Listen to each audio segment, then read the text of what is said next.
The knife hit the plate too hard, the clang slicing through the laughter. Thanksgiving, turkey steam rising. Wine poured too freely. My father, head of the table, wearing the smirk of a man who still believed he owned the room. He leaned back, voice booming. "We're selling Creston. You're not in the deal." The words dropped like a hammer. My siblings chuckled, clinking glasses, a private joke. My exclusion had always been their entertainment. I smiled, calm. "Who's buying?" "Novabridge," he said, almost proud. I set my glass down, slow and deliberate. "I am Novabridge." The silence that followed was the sweetest sound of my life. Creston wasn't just land, it was legacy, a stretch of fields and timber my grandfather had built with his bare hands. I grew up walking those acres, dreaming beneath the trees, believing one day I'd carry the torch. But promises rot in a family like mine. My father dangled hope like bait, only to yank it away. My siblings learned early: mock me, dismiss me, push me aside. The lesser one, the dreamer. Still, I worked. Degrees, late nights, sacrifices. Always believing loyalty would count for something. It didn't.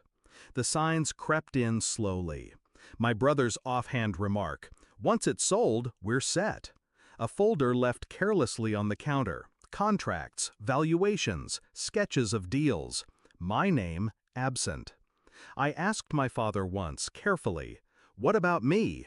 His eyes didn't flicker. "You'll be fine." Not included, just dismissed, erased. That night I understood. To them, I wasn't family, I was dead weight. I didn't scream, I didn't beg, I calculated.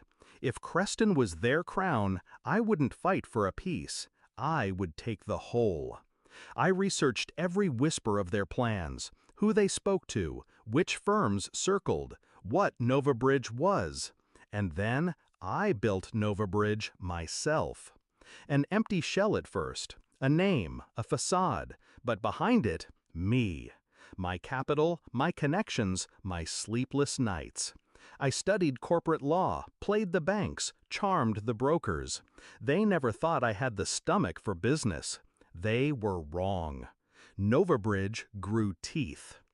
When the land went quietly to market, I was already there. The broker thought he was courting a faceless firm. In reality, he was playing directly into my hand. I hired the best lawyers, disguised through layers of paperwork. My signature was buried, invisible, untraceable. The offer went in, higher than expected, cleaner than any competitor. Impossible to refuse. My father signed, thinking he was outsmarting me, thinking Novabridge was his ally. He didn't know he was signing everything over to me. I let him believe he'd won until the ink dried. And then came Thanksgiving. He raised his glass, smug. "We're selling Creston. You're not in the deal." My siblings laughed, cruel and careless. They thought it was over. I tilted my head, calm. "Who's buying?" "Novabridge," he said. I sipped my wine, savoring the pause. I am Novabridge. Forks froze midair. My brother blinked. My sister's smile cracked. My father's face drained, realization crashing in piece by piece. He opened his mouth, but no words came. The deal was done. The land was mine. They didn't speak for the rest of dinner. Plates cooled, laughter died. I carved the turkey in silence, each slice clean, precise. Later, my father tried to call. My siblings tried to bargain, threaten, plead. I didn't answer. Creston wasn't theirs anymore. It was mine. I walk those fields now, not with anger, but with clarity. They thought betrayal would break me. Instead, it built me. They thought legacy was their birthright. Instead, it became my weapon. And the best part?